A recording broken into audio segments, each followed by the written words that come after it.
Hola, bienvenidos a Diálogos. Soy Matías Orejols. Me encuentro hoy junto al docente, astrónomo, divulgador y ex director del planetario Diego Bagú.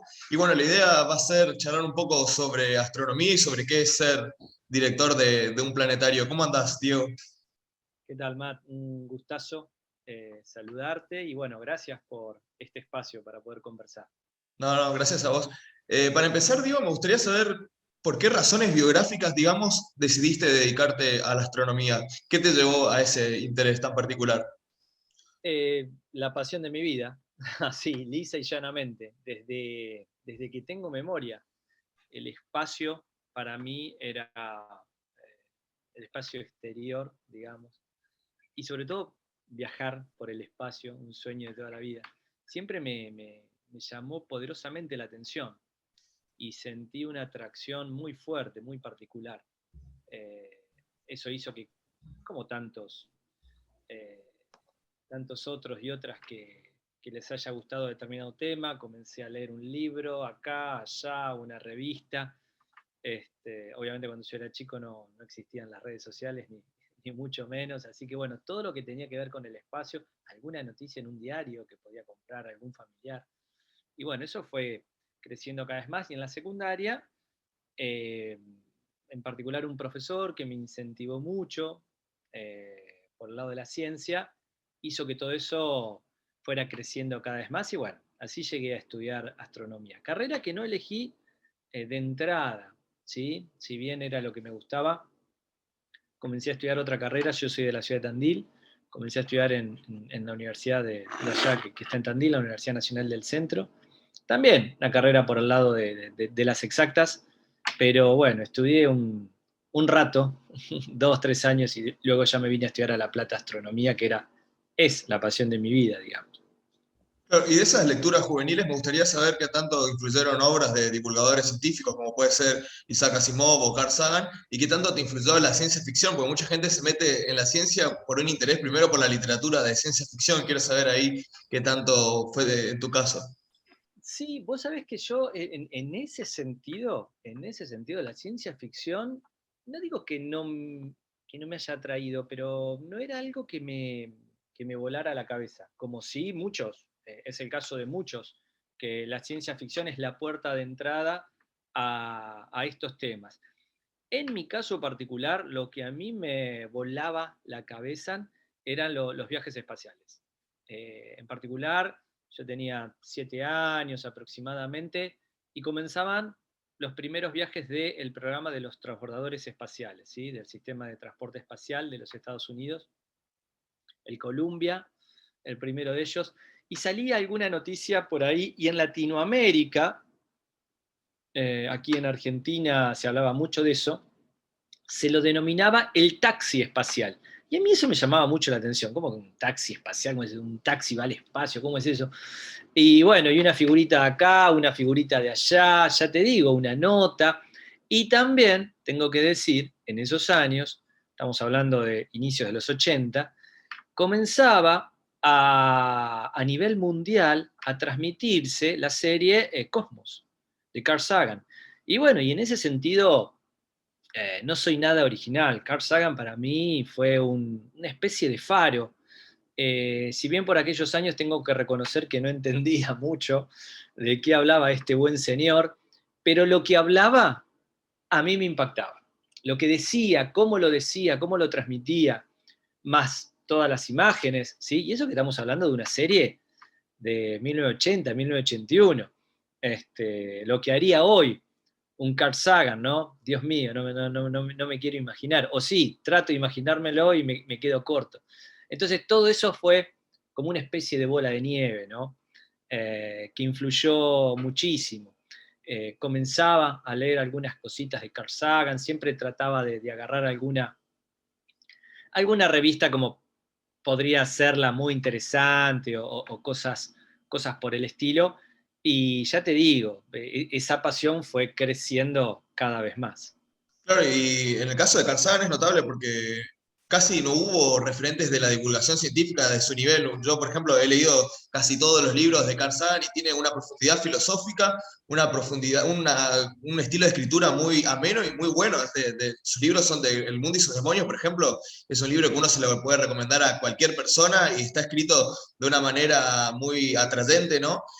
A la vez, su honestidad intelectual, su rigor, por ejemplo, Cosmos, es una de las pocas series que cada tantos años se grababa un epílogo, digamos, para decir, bueno, esto que dije está mal, al final se descubrió que tal cosa, es decir, tenía ese espíritu de autocorrección, ¿no? Tan propio de la ciencia, y bueno, como decís, el nivel de influencia que tuvo fue notable, otros divulgadores no lo lograron, incluso los divulgadores de hoy en día lo reconocen, otro Carl Sagan no hubo. En ese sentido, ¿qué otros divulgadores rescatarías, ¿no? De hoy en día, de la actualidad?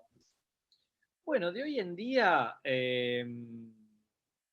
digamos que lo que pasa que no es algo que a mí me llame mucho la atención, digo, tengo que nombrarlo, eh, pero yo te diría más que nada por una cuestión de, de- de marketing, digamos, que ha alcanzado un estrellato en ese sentido, y puede ser el director del planetario de Nueva York, del Hayden, Neil deGrasse Tyson, que, entre paréntesis, fue una especie de discípulo de Carl Sagan, discípulo en el sentido de que estuvo cerca de él en algún que otro aspecto. Pero a ver, por favor, que se me entienda bien, no quiero entrar en comparaciones ni desmerecer la extraordinaria tarea que hace Tyson en ese sentido, pero lo que hizo Sagan fue tan superlativo, ¿sí? Fue tan superlativo que, claro, opaca a todo el resto. Tengo un amigo querido que también se dedica a la divulgación, que él acuñó una frase que a mí me encantó, y dice, haciendo este juego de comparación, ¿no? Y de por qué Carl Sagan ha sido tan influyente y sigue siendo influyente hoy en día, ¿sí? Y decía, Tyson te escribe o te habla con mucho swing, ¿sí? En cambio, Carl te escribía y te hablaba con mucho amor. Y esa frase para mí engloba todo. Eso para mí engloba todo. Una frase tan cortita y tan cerrada, y yo creo que el amor y esa eh, extraordinaria pasión que Sagan ponía en sus trabajos realmente era extraordinario. Escribía con poesía, mira lo que son las cosas. Hoy estoy mucho en las redes porque digo, si querés en parte de tu trabajo dedicarlo a la divulgación, no podés estar ajeno a las redes. Y estoy incursionando en TikTok, y veía un TikTok sobre un fragmento muy cortito de Cosmos en donde Sagan habla de los libros. Es algo maravilloso, dura un minuto y medio, un fragmento de un minuto y medio. En ese fragmento de un minuto y medio, la poesía de Sagan sobre lo que significa un libro desde lo material y desde lo espiritual, yo tengo que reconocer que nunca lo leí, nunca lo escuché. Es maravilloso, es poesía. Era un poeta.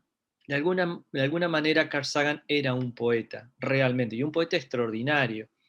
Por eso es tan jugoso y tan hermoso poder leer los escritos de Carl Sagan. Yo siempre digo que Cosmos no es un libro de astronomía, ni mucho menos, es un libro de filosofía. Claramente, Cosmos sí, es sí. un libro, Cosmos es un libro de filosofía. Es un libro que, si tengo que elegir uno o dos libros, Cosmos está en esa brevísima lista, digamos, ¿sí? Acá en mi Bueno, biblioteca, por supuesto, junto con otros. ya entrando en lo que es tus estudios en ciencia, ¿no? ¿Hubo algún científico que te influyó puede ser a ese nivel, ¿no? A ese nivel de inspiración que te puede dar Carl Sagan, puede ser, no sé, en el caso de Albert Einstein o algún otro que digas, bueno, o sea, que te haya despertado esa pasión por la ciencia, por la investigación propiamente dicha? Por supuesto que uno, a medida que fue creciendo y leyendo, ha leído a todos los grandes, o por lo menos ha conocido la historia de los genios más extraordinarios, dejando esta etapa contemporánea, dejando a Carl Sagan de lado, que obviamente fue quien me influyó a acercarme a la astronomía. De la antigüedad, a mí alguien que me llamó mucho la atención siempre fue Galileo. Galileo. También Newton, por supuesto. Isaac Newton era un extraordinario. Era literalmente era un genio. Cómo uno comienza a leer todo lo que hizo, ¿sí? Newton dice, ¿cómo puede ser que haya tenido un ser humano tanta capacidad para abarcar tantas áreas y de la manera en que las abarcó? Porque vos podés abarcar muchas áreas y, bueno, intentar abarcarlas y trabajar, pero el trabajo que hizo Newton en ese sentido realmente fue algo increíble. Bueno, qué decir de Leonardo da Vinci. Entonces digo, insisto, no soy original en esas cosas, ¿sí? Por nombrarte a esta gente, pero si tengo que decir algo que realmente me haya influenciado, bueno, sí, caigo nuevamente en este astrónomo norteamericano, ¿no? Del siglo pasado. Claro, buenísimo. Una vez que entraste, ¿no?, a la facultad, si no me equivoco, estudiaste en la Facultad de La Plata, ¿no? Física y Astronomía. Sí, ¿Cuáles docentes recordás que te hayan motivado, que te hayan también influenciado, que te hayan inspirado? Por ejemplo, conocí, no sé si fue tu docente, pero una persona que tenía un gran talento para la enseñanza, que era Bucetich, ¿no? Que ahora ya debe tener unos 90 años, tiene su historia, ¿no?, en la facultad. No sé si fuiste alumno suyo, qué otros docentes hubo en tus tiempos de estudiantes que te hayan motivado. bueno, mira, en el caso de Héctor, ¿sí? De Héctor Bucetich, no lo tuve como profesor porque yo no me dediqué específicamente a la astrofísica, o al menos, como todo estudiante de astronomía, hice mi parte de astrofísica, pero no profundicé esa rama. Por ende, no lo tuve a Héctor como profesor.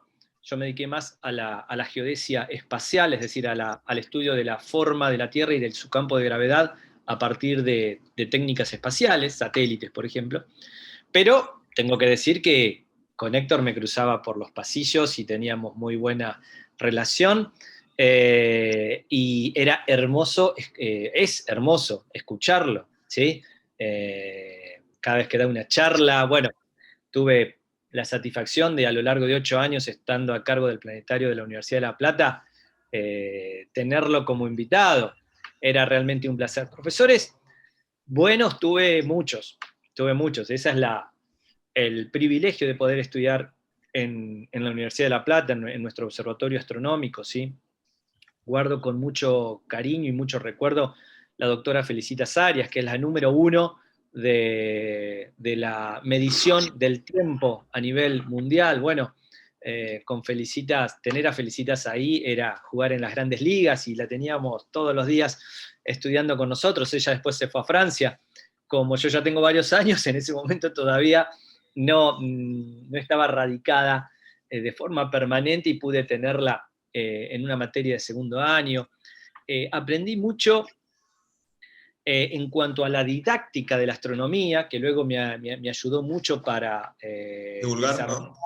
la docencia en esa área y en la divulgación también, a Horacio Tignanelli, un astrónomo también de La Plata, el doctor Osvaldo Ferrer, la doctora Ana María Platzek, falleció hace ya unos años. Ana María era la profesora de electromagnetismo, una persona no solamente desde lo humano realmente extraordinaria, sino con una sabiduría. Ana María daba electromagnetismo y todos guardamos con mucho cariño sus apuntes porque daba gusto cursar materias con ella, ¿sí? La verdad que, y cualquier compañero, cualquier colega que haya estudiado ahí en la facultad, va a decir lo mismo en ese sentido, privilegiados de tener a semejantes monstruos, pudiendo charlar con ellos y pudiendo estudiar y formándonos, ¿sí? Y otro de los grandes monstruos que se recibió ahí en esa facultad es, bueno, el filósofo y físico Mario Bunge. No sé si te lo llegaste a cursar en algún momento. Sí, claro, claro. Bueno, Mario Bunge fue uno de los invitados en el planetario a pocos meses de haber asumido la dirección de ese lugar. No lo organizamos nosotros, lo organizó otro grupo, ¿sí?, de la facultad, pero tuvimos el placer de tenerlo ahí, sí, sí, desde ya. No cursé con Mario, ni mucho menos, pero eh, lo hemos escuchado. No, han pasado cada persona por ahí, por esa facultad que realmente, y muchos otros que no los he tenido como docentes, pero que he tenido trato con ellos y que realmente son líderes en sus áreas. Te puedo mencionar al doctor Marcelo Arnal en radioastronomía, te puedo mencionar al doctor Gustavo Romero en astrofísica relativista. O sea, son de primera, Eh, realmente. Por suerte estuvo Romero varias veces en este programa charlando. Bueno, la Facultad de Astronomía creo que también tuvo de invitado a alguien del que ya estuvimos hablando, que es Carl, ¿no? Estuvo un viajecito por Argentina, ¿no? Estuvo si no me equivoco, relaciones también con el Instituto de Radioastronomía. Sí, lo que ocurre es que ahí en el Instituto Argentino de Radioastronomía eh, fue en el hemisferio sur una de las primeras instituciones que se sumaron al proyecto SETI, el proyecto de búsqueda de inteligencia extraterrestre, SETI, el acrónimo en inglés, que fue un proyecto creado justamente por Carl Sagan junto con su colega Frank Drake en Cornell, en la Universidad en Estados Unidos. Y buscando socios, ¿sí? Socios académicos, socios científicos, el IAR, el Instituto Argentino de Radioastronomía, que fue, como tantas otras instituciones en Argentina, y por eso creo que tiene importancia marcarlo, fue pionera en el mundo, en el hemisferio sur, bueno, se asociaron. Carl Sagan estuvo visitando en su momento, creo, el Instituto Argentino de Radioastronomía. De hecho, uno va al IAR y en una de las antenas, en una de las dos grandes antenas, hay una placa, ¿sí? Que hace mención a este proyecto. Así que sí, mucha historia, También mucha, este muy rica proyecto esa historia. tuvo. Quedé un día con Gustavo Romero es el director del IAR, ir algún día y hacer algunos videos desde allá, en mi tarea, ¿no?, de divulgación, como para contar estas historias que realmente son maravillosas. Si no me equivoco, tuvo financiación de Steven Spielberg, ¿no? El proyecto este de Carl Sagan en el IAR. Creo que sí, creo que en su momento Spielberg también, un apasionado por toda la cultura, digamos, esa cultura de los 70, de los 80, relacionada con el espacio. Bueno, el creador de ET, ¿no? Ni más ni menos. Sí, tuvo financiación en parte por él también. Bueno, hay una pregunta que te la quería hacer, tenía muchas ganas de hacerte, que es ¿en qué consiste dirigir un planetario, ¿no? ¿Qué tareas, digamos, tiene un director de un planetario? Bueno, las tareas comencemos hablando de un planetario, ¿sí? Un planetario básicamente es han cambiado los planetarios en su momento cuando fueron creados ya por la década del 20 del siglo pasado, hace 100 años, en Jena, en Alemania. La idea era simular, obviamente, el cielo de un determinado lugar y luego de cualquier lugar del mundo, ¿sí?, simular ese cielo en un domo, en una cúpula, en donde las personas pudiesen ingresar a ese domo y poder disfrutar de ese cielo, ¿sí? Del cielo de La Plata, Buenos Aires, Sydney, Manhattan o Nueva Delhi, ¿sí? En determinado día, en determinada hora. Eso se mantuvo así, yo te diría, a lo largo de prácticamente estos 100 años, hasta que hacia fines, ¿sí? O sea, principios ya de los 80, 90 de, del siglo pasado, comenzó a existir un cambio de paradigma en los planetarios cuando se comenzaron a realizar proyectores, ¿sí?, cañones básicamente, en donde ya no solo con un cañón vos podías proyectar un cielo, sino también una película. Y ahí los planetarios cambiaron para siempre. Los planetarios dejaron de ser meros lugares para disfrutar de la astronomía, sino que ahora también, con la astronomía como columna vertebral, ¿no?, pasaron a ser algo así como teatros de ciencia. en donde no solamente, voy más allá de eso, no solamente se podía disfrutar o se disfruta de otras áreas del conocimiento humano, sino también de otras actividades, el arte, ¿sí? La tecnología. Y vos ves hoy los planetarios más vanguardistas del mundo, tengo que decir la verdad, y eso para nosotros fue un orgullo, nosotros marcamos una tendencia también en Argentina. De hecho, cuando comenzamos, tengo que confesarte que nos miraban medio de reojo, como bichos raros. ¿Por qué hacen esto en un planetario? Y más en el planetario de la Universidad Nacional de La Plata, ¿viste? Hoy, por ejemplo, hoy jueves, luego de un par de años, se está estrenando en este momento, se está estrenando el segundo ciclo de Gritos en el Planetario, por ejemplo. Un ciclo que fue un éxito hace unos años, que eran básicamente películas de terror, ¿sí? Nada que ver con el espacio, películas de terror en donde logramos que muchísimos, cientos, te diría, cuando sumas todas las funciones, miles, de adolescentes acercándose a un lugar que si no, de otra manera no se acercarían. Y de esa manera, acercándolos, metíamos la ciencia y la astronomía en particular en los adolescentes. Entonces, los planetarios en ese sentido cambiaron y no solamente está la ciencia como actividad principal, sino también está el arte, como puede ser un ciclo de coros, un ciclo de pintura, de exposiciones fotográficas, teatro, música, ¿sí? Entonces, vendría a ser una especie de espacio cultural, básicamente. Absolutamente, absolutamente. Nosotros, me acuerdo una vez que hicieron una publicación para algunas revistas de acá de La Plata y con Martín Schwartz, con quien estuvimos compartiendo estos 8 años en la gestión, y también Pablito Santamaría, desde ya, esas tres patas, digamos, fueron la columna de estos 8 años. Dijimos, un nuevo nodo cultural de la ciudad. Entonces, como director, vos lo que intentás es armar un programa, ¿sí? Un trabajo programático, de tal manera de involucrar todas esas áreas, de tratar de que la gente se acerque a disfrutar de lo que nosotros podemos proponer ahí, ¿sí? Y llevarlo a cabo desde ya. Porque también y gestionarlo, ¿no? Desde ya. Hay muchas aristas que van más allá de la actividad en sí, sino que tiene que ver con la gestión de un grupo de trabajo en donde hay no docentes, estudiantes, eh, en fin, un grupo, todo el grupo heterogéneo humano que conforma una universidad. La verdad que desde lo profesional fue lo mejor que me pasó hasta el momento. Realmente Sí, me me imagino de ser ofrecieron. una experiencia muy interesante, ¿no? Sí, hermosa, hermosa, la mejor. Me ofrecieron seguir 4 años más, hubiese cumplido 12, y tenía ganas desde ya, porque es uno de mis lugares en el mundo.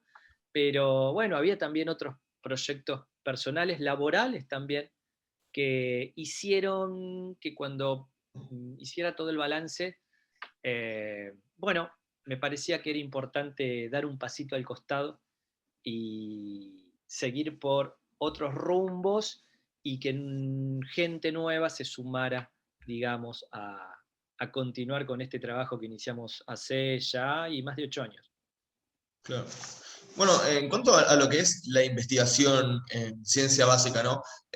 Bueno, estuvimos hablando del gran semillero de genios, ¿no? Que es la Universidad de La Plata. Me interesaría saber qué líneas de investigación, qué proyectos de investigación se están llevando a cabo en física, en astronomía, porque cuando uno dice, no sé, me dedico a la astrofísica, por ejemplo, me dedico a la astronomía. Mucha gente se debe preguntar, güey, ¿qué estará haciendo, no? Debe estar mirando el cielo con un telescopio, pero haciendo qué, ¿viste? Como que hay mucho misterio sobre el trabajo que realizan estos profesionales. Me interesaría saber qué proyectos de investigación, qué proyectos, qué líneas, ¿no? Tenía entendido, por ejemplo, que había ciertos proyectos de radioastronomía, de instalar antenas en ciertas provincias, ¿sí? San Juan o también en el sur. Me interesaría saber en eso, en qué andan los astrónomos y los físicos y astrofísicos hoy en día en Argentina. Sí, es muy interesante tu pregunta. También hay estereotipos, ¿no? Justamente está el estereotipo ese del astrónomo o la astrónoma observando a través de un telescopio. Bueno, eso no existe desde hace décadas, más de 100 años te diría. Por supuesto que como hobby sí, siempre nos encanta mirar el cielo a través de un telescopio, eso desde ya, pero Hasta ya se perdió el romanticismo, digamos, o la parte linda de ir a un observatorio y luego en el observatorio el que maneja el telescopio, ¿sí? Que son grandes instrumentos, son los técnicos, no vos como astrónomo, ¿sí? Que no sabés manejar, hay todo un sistema eh, informático que maneja el telescopio, etcétera. Bueno, hay técnicos que manejan eso. Eso hasta ya se perdió. Nuestros profesores lo hacían. Hoy nosotros ya no. Porque hoy es todo por internet. Hoy no tenés que viajar. Directamente pedís el turno, se te evalúa, porque hay toda una lista de turnos pedidos. Cuando te toca, te observan lo que vos pediste y te lo mandan por internet.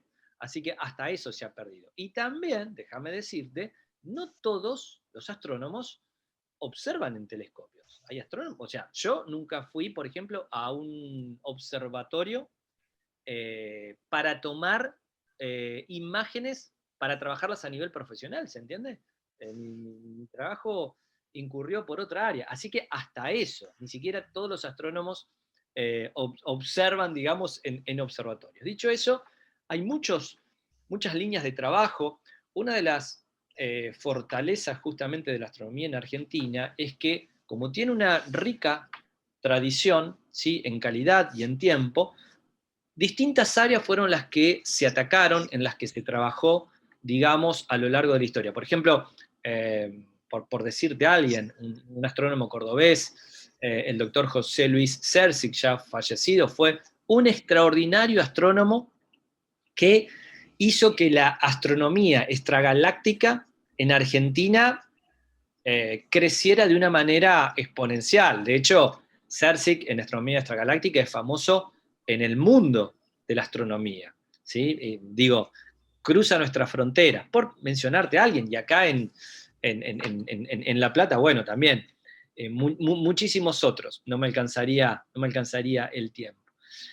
Todo eso hace que hoy haya un semillero tan grande para trabajar y también institutos, ¿sí? No solamente tenemos 3 universidades nacionales en donde se dicta astronomía, sino que hay otros institutos, el IAF, el Instituto de Astronomía y Física del Espacio, en Buenos Aires, el IAR, el Instituto Argentino de Astronomía. Hay muchísimos institutos que trabajan en las áreas espaciales. Se está generando, yendo ya específicamente a la pregunta de qué líneas de trabajo, se está generando un polo astronómico, ojalá que nuestro país no repita la historia de avanzar y retroceder, sino que podamos continuar independientemente del gobierno de turno, ¿sí? Podamos avanzar en una política científica y tecnológica para poder desarrollar de una vez por todas nuestro país, que se continúe con este polo científico, tecnológico que se está generando en el norte de nuestro país, en la Puna, ¿sí? ¿En qué provincias era que...? Salta, Alto Salta. Chorrillos, ¿sí? A 4.000 metros de altura, donde existen uno de los mejores cielos del mundo, ¿sí? Ahí se está generando un polo en donde va a haber distintos instrumentos. Por nombrarte 2 muy famosos está, uno es el proyecto Llama, junto con Brasil, que es una enorme antena, un radiotelescopio, del cual vos estabas haciendo referencia, y también el proyecto CUBIC, que es un telescopio que va a permitir estudiar el mismísimo origen del universo, ¿sí? Hay muchos grupos internacionales que están esperando que CUBIC se instale finalmente en el norte de nuestro país. Eso va a generar no solamente de manera directa el trabajo a nivel astronómico en Argentina y que crezca, sino que va a generar todo un ecosistema virtuoso alrededor de eso, en donde se genera trabajo, movimiento económico, etcétera, etcétera. Actividad, digamos, ¿sí? Porque vos para instalar eso necesitas construir rutas, y si necesitas construir rutas tenés que llevar gente, y si necesitas llevar gente tenés que tener casas para que la gente viva, y comercios para que la gente compre la comida, y en fin, se genera, es lo que hacen los grandes países, ¿no? Por ejemplo, el polo astronómico que existe en Chile, debido a la extraordinaria calidad de los cielos que tiene, bueno, Chile lo supo aprovechar y vaya si es extraordinario ese polo científico-tecnológico que se generó ahí. Bueno, en Argentina también se está en vías de eso, hay muchos proyectos, ojalá que den, den luz, ¿no? Que observen la primera luz esos telescopios. Claro, hay un problema que, bueno, lo atraviesan básicamente todos los científicos, incluso aún más la gente que se dedica a la cultura, ¿no? En general en Argentina, que es el tema de la financiación. ¿Cómo lidian los astrónomos con el tema de la financiación de su campo de investigación? Me imagino que es un tema bastante picante, ¿no? Sí, sí, por supuesto, porque aparte vos como miembro de la comunidad astronómica peleás el presupuesto junto con otros colegas que se dedican a otras áreas. Y entonces muchas veces entra a jugar, y sobre todo en las crisis. Lo que pasa es que nosotros vivimos de crisis en crisis.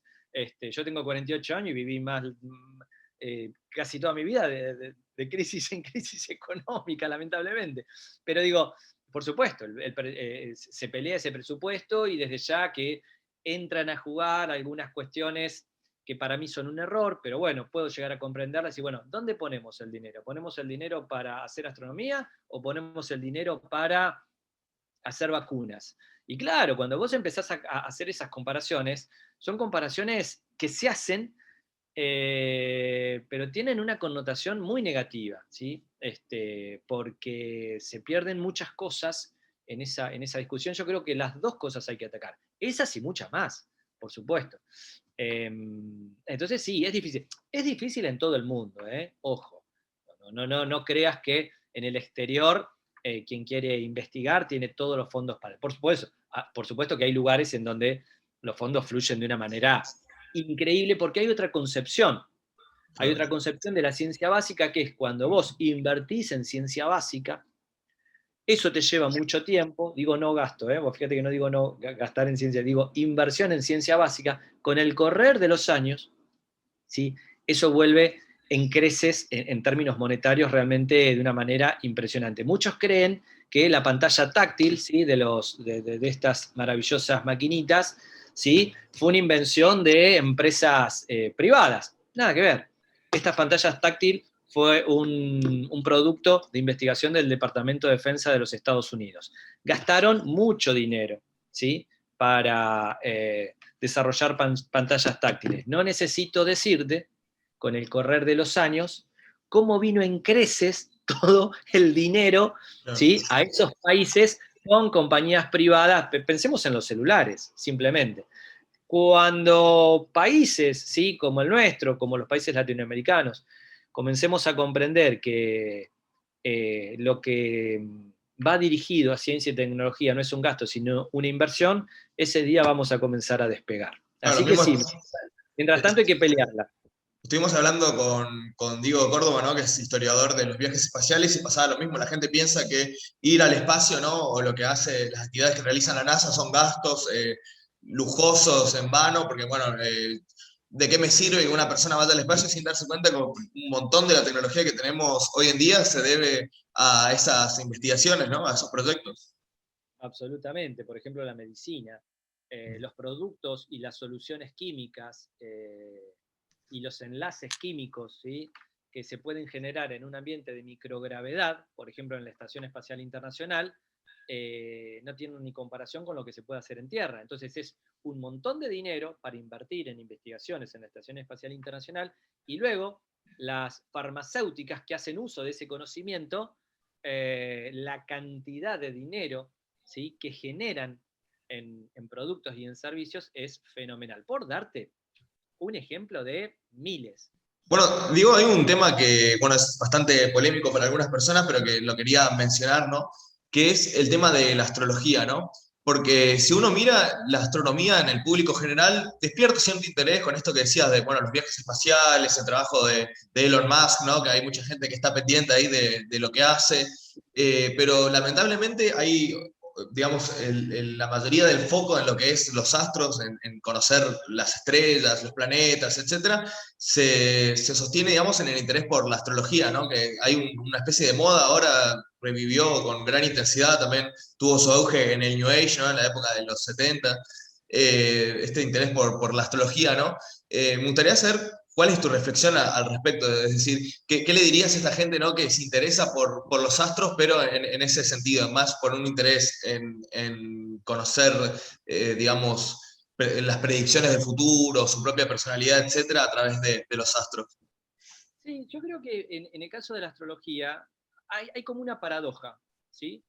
Por un lado, paradoja en este sentido, es comprensible e incomprensible, ¿sí? Desde mi punto de vista, por supuesto. Es comprensible e incomprensible la actitud de tomar a la astrología como herramienta útil, por decirlo de alguna manera, ¿sí? Incomprensible por el lado de el conocimiento humano ha avanzado de semejante manera, ¿sí? Que creer que la posición de los astros en el cielo, en el momento en que una persona nace, produce una influencia de alguna manera, poca, mucha, algo, alguna influencia en el desarrollo de la vida de esa persona, para mí es incomprensible. Pero bueno, dejémoslo ahí. Ahora, ¿cuál es la parte comprensible? Y por eso digo que creo que hay como una paradoja.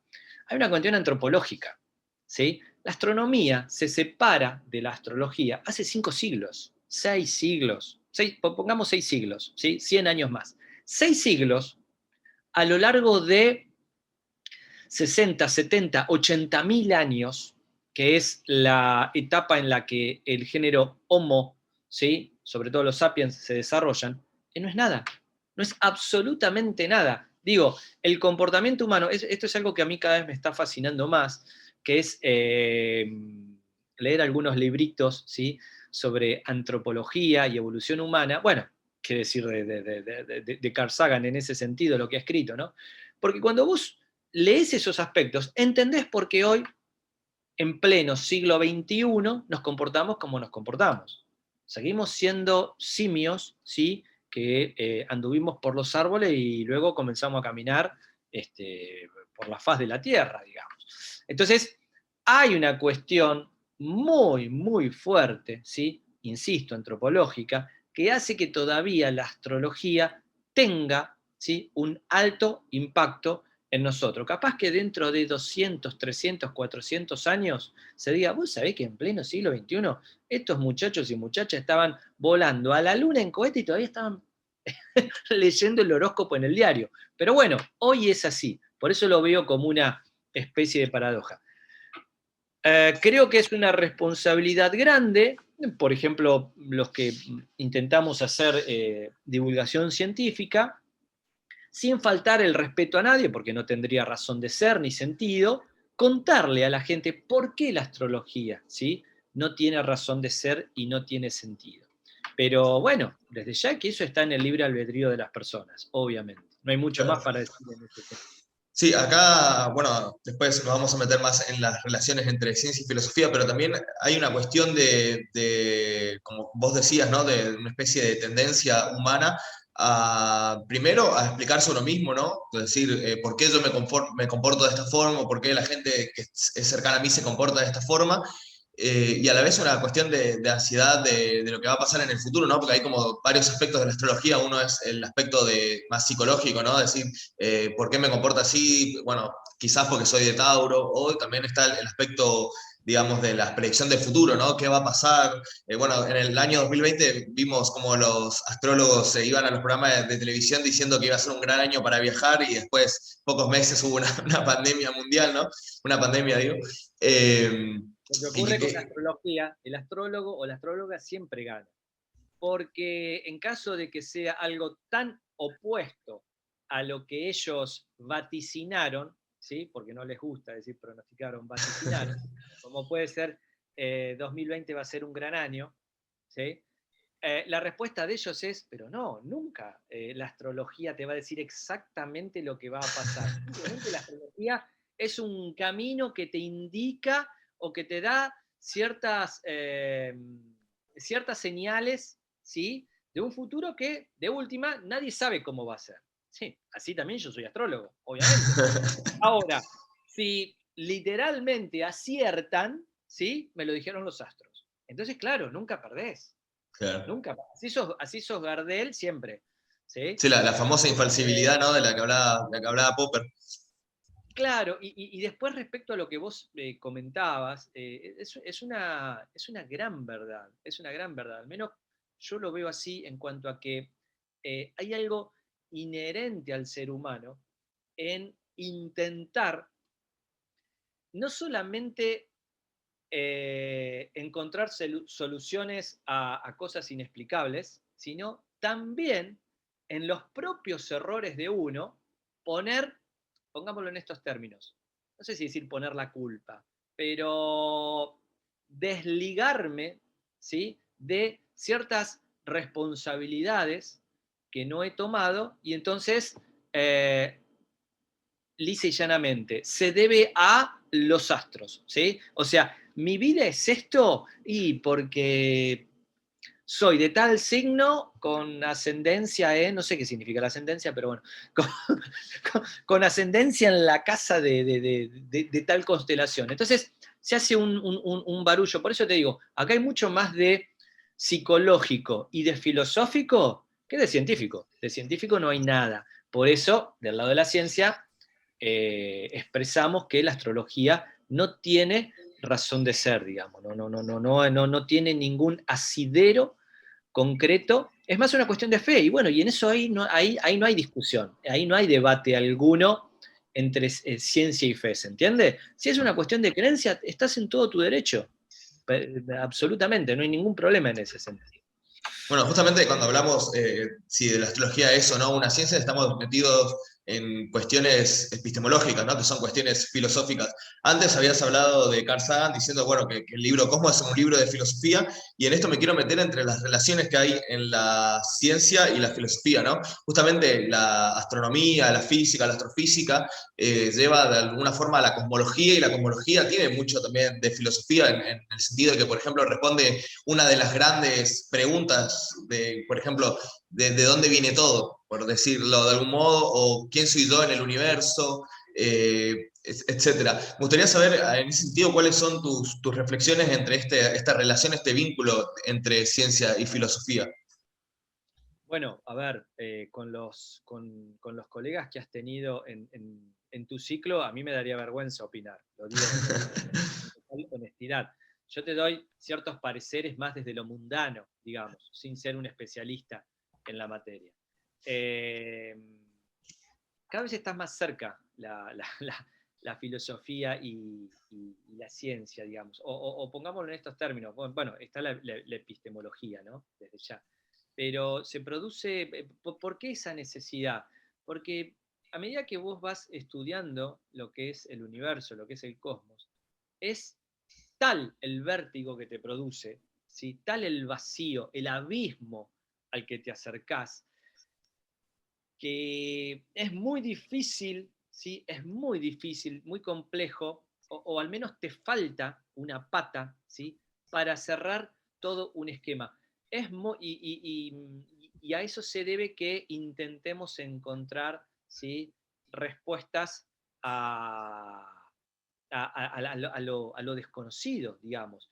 Cuando uno empieza a analizar las dimensiones, tanto en espacio como en tiempo, es muy fuerte para un ser humano darse cuenta que no somos ni siquiera una chispa a lo largo de toda la historia de la evolución cósmica. Entonces, eso es ahí donde se genera ese abismo que yo te digo. Y a mí me pasa, ¿eh? Y a mí me pasa continuamente.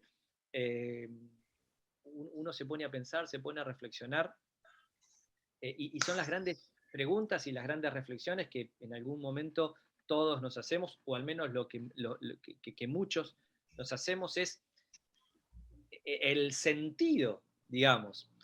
¿Cuál es el sentido de la vida? ¿Tiene algún sentido? Digo, estamos acá, como dirían los más chicos, ¿qué onda? ¿Sí? Estamos acá, pasamos y pasó. Pasamos, dejamos con suerte, algunos, otros ni siquiera eso dejaremos, quizás algún mínimo legado, y se terminó, y todo esto sigue, esta rueda sigue girando. Entonces, todo esto genera muchísimo vértigo. Ya te digo, se te genera un vacío interior que es, es impresionante, ¿no? Es impresionante. Ahora, ese vértigo, desde mi punto de vista, ese vértigo no nos tiene que nublar una de las cosas más maravillosas que tiene el ser humano, que es la mente, ¿sí? Y el razonamiento lógico. Entonces ahí es donde entran a jugar las más increíbles, digamos, combinaciones entre conceptos científicos, conceptos filosóficos, conceptos teológicos. Bueno, me parece que la cosa pasa por ahí, ¿no? Por eso es que nunca nos vamos a dejar de hacer estas preguntas. Porque si nos dejáramos de hacer estas preguntas, no seríamos sapiens, no seríamos humanos sapiens, ¿sí? Entonces, digo humanos sapiens porque el género Homo tuvo varias, ¿sí? Claro. Varias Varias, líneas. varias líneas, ¿sí? Los sapiens, que hoy en día no están dando ejemplos, digamos, de sus capacidades, al menos a nivel mundial algunos, tenemos esa capacidad y me parece que eso es lo más maravilloso Claro, del cuando conocimiento. hablabas de vértigo me recordabas a una serie de cuestiones que yo me planteaba, ¿no? Porque, bueno, mucha gente tiene esta sensación de vértigo con la muerte de personal, ¿no? Con la propia muerte y la idea de que uno se va a morir, pero cuando uno empieza a estudiar un poco de astronomía, de astrofísica, de cosmología, se da cuenta que no solamente uno mismo se va a morir, sino que el universo, como lo conocemos, por varias razones también se va a morir, ¿no? Tenemos la muerte antrópica, tenemos, bueno, el las galaxias que en algún momento se van a chocar, a la vez tenemos el gran desgarramiento, ¿no? Esta idea de que el espacio-tiempo se está cada vez estirando cada vez más, todo se va alejando cada vez más y en algún momento eso va a llevar a una especie de colapso y también, bueno, tenemos la esperanza de que, bueno, de que el universo sea un universo cíclico y todo vuelva a empezar de algún modo. Tenemos también la incógnita de qué pasó antes, en el sentido de qué es lo que hay antes de la singularidad, ¿no? Qué es lo que hay más atrás de los 14.000 millones de años que conocemos el desarrollo del mundo y todo eso también te lleva como a una sensación de vértigo, ¿no? A, una, a una Fíjate la gran palabra, incógnita. seguro, fíjate la palabra que vos utilizaste y me parece fantástica. Cuando vos te referiste a el origen del universo, la pregunta fue cómo se habrá originado, ¿sí? ¿Qué habrá pasado? ¿Qué fue lo que ocurrió? ¿Sí? Si es que ocurrió algo, obviamente. Sin embargo, cuando te referiste a el posible final del universo, dijiste la esperanza de que todo vuelva a reunirse o algo por el estilo, comentaste, y que todo comience. Vos fíjate cómo uno, y yo me hago eco de tus palabras, ¿no? Cómo uno pone esa, y esto es por la condición humana que tenemos, ¿no? Pone esa necesidad de, por favor, que esto no se termine. Que de última se vaya enfriando, dilatándose, pero que en algún momento quizás, y no tenemos todavía esa respuesta final, quizás comience nuevamente a contraerse, porque eso nos da la idea de un reinicio, ¿sí? Claro, exactamente. De un reseteo de la máquina cósmica, digamos. Vos fíjate qué interesante, ¿no? Bueno, estamos hablando de las grandes preguntas y de los grandes interrogantes de la vida, ni más ni menos. Ah, bueno, todo eso al que esté interesado, al que le inquieten, bueno, les podemos recomendar, ¿no? La Facultad de Ciencias Astronómicas de la Ciudad de La Plata y bueno, a ver si de alguna forma algunas de estas grandes preguntas se las pueden ir respondiendo, ¿no? Bueno, a ver, por un lado eso, por el otro lado también, insisto, tuviste a destacados profesionales como puede ser Gustavo, en donde es un placer escucharlo. Espero que no me esté escuchando a mí, ¿sí? Probablemente en un momento el video lo escuche, perdón Gustavo, ¿sí? Me animo a hablar hasta donde me animo justamente, pero bueno, escucharlo a Gustavo realmente es extraordinario en ese sentido, ¿sí? Por, por todo el conocimiento que tiene. Bueno, estudió y se formó también en ese aspecto con Mario Bunge, ni más ni menos, con Héctor Bucetich también. Tenemos grandes, grandes astrónomos y filósofos de la ciencia en Argentina, realmente. Claro, Escucharlos es bueno, un deleite. para ir finalizando, me interesaría saber el día de hoy qué líneas de investigación son las que más te están interesando. Si son, bueno, puede ser el estudio de los agujeros negros, la cosmología, etcétera. ¿Qué líneas de investigación son las que, bueno, más te mantenés más al día, estás trabajando? Yo tengo que reconocer que la investigación hace ya un tiempo que la he dejado. Yo estuve haciendo parte de mi doctorado en Alemania, pero en el área, ya te digo, de la geodesia espacial. eh, Esa fue mi área de trabajo. Después, cuando volví a la Argentina, seguí desarrollando algunos trabajos, pero ya me fui dedicando cada vez más por cuestiones también de gusto, son etapas que uno va cumpliendo en la vida, la gestión universitaria, la educación. Hoy estoy dirigiendo un colegio secundario privado en la ciudad de La Plata. Digo, son las grandes pasiones de mi vida y en donde me siento, digamos, más a gusto, la divulgación. Pero sigo muy interesado desde ya, porque eh, la pasión por la investigación, por la ciencia, no solamente no se ha acabado, sino que siempre uno está atento a estas cosas. Hay temas que a mí me fascinan, que tienen que ver, por ejemplo, con la exobiología o los exomundos, ¿sí? Yo creo que estamos ante las puertas de los más grandes descubrimientos históricos, ¿sí? Que tengamos un telescopio como el James Webb ya a punto de iniciar su su fase operativa, ya fue puesto a prueba, funcionó, ahora empieza a observar de manera sistemática y de manera operativa, que con ese telescopio podamos llegar a analizar las atmósferas de planetas alrededor de otras estrellas. Eso es algo Prometedor, ¿no? literalmente extraordinario. Que cada vez más telescopios descubran cada vez más planetas alrededor de otros mundos, y todo eso, ¿sí?, en un contexto en el cual es muy probable que nuestra generación sea la generación que pueda llegar a descubrir vida en otro mundo. Eso para mí es lo que más me tiene ansioso de algún día. Antes uno decía de leer en un diario, ¿no? Hoy uno dice de escucharlo a través de una red social o de verlo en algún lugar. Me parece que eso es lo más potente que podría llegar a pasar en estos días. El regreso a la Luna por parte del ser humano, pensar en viajar a Marte, y después, por supuesto, las grandes preguntas que tienen que ver con lo que hablábamos recién hace un momentito, ¿no? Eh, las grandes preguntas sobre materia oscura, energía oscura, ¿cómo es el universo? Cuando uno empieza a indagar en esos temas, nos damos cuenta que absolutamente todo lo que conocemos no llega al 5% de lo que realmente es. Cuando yo dije esto en un colegio, un nene levantó la mano y con una sabiduría fabulosa, como la que tienen los niños, dijo: pero entonces, Diego, no sabemos nada. Y yo le tuve que decir: exactamente, no sabemos nada. Sabemos mucho, pero de lo que tendríamos que saber, no sabemos prácticamente nada. Bueno, de eso se trata la ciencia. Ese es el maravilloso mundo de la ciencia, de que cada vez más preguntas tengan más respuestas. Claro, y bueno, esa también, el no saber lo suficiente es una inspiración para, bueno, tratar de saber un poco más también, ¿no? Porque si ya supiéramos todo sería bastante aburrido. Es el motor de la humanidad. Es el motor de la humanidad. Para ir al mercado y comprar facturas y nada más, nos sobra demasiado talento solamente para hacer eso.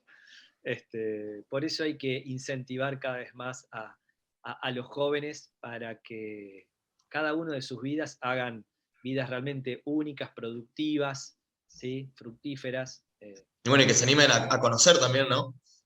Cada vez Sí, más. por supuesto, por supuesto, por supuesto. Tratar de brindarles todo un set, ¿sí?, todo un panorama de posibilidades, que cada vez las hay más, porque digo, yo me acerqué a la astronomía, pero sí, claro, obviamente, ¿no?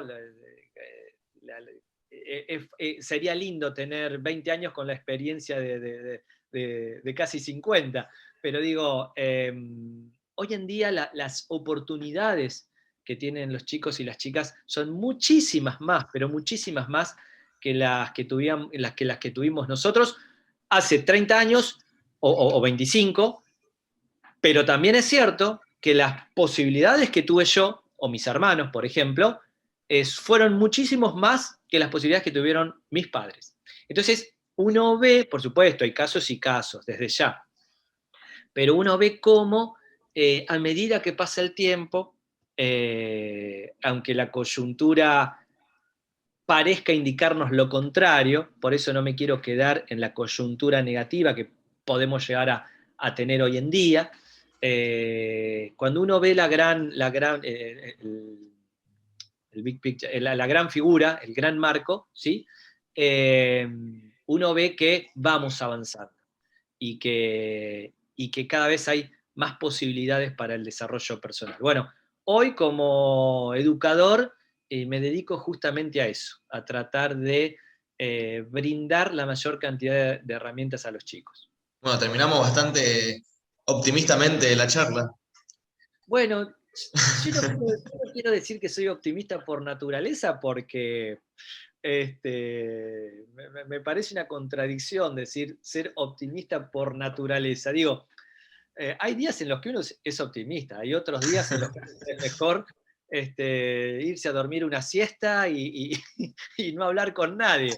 Pero sí es cierto que soy una persona curiosa, activa y que siempre está tratando de darle una vuelta de rosca a lo que hacemos a diario y tratar de estar incentivado y de aprender, ¿sí? De aprender continuamente. No hay que perder las ganas de aprender. Bueno, muchísimas gracias, Diego. La verdad te agradezco. Fue una charla hermosa, me voy muy motivado. Así que, bueno, te agradezco y espero que, bueno, nos veamos en alguna actividad del planetario o nos crucemos en algún lado. Y, bueno, te mando un saludo. Ojalá, ojalá, bueno, otro para vos y el agradecido soy yo por haberme brindado el espacio. Un abrazo.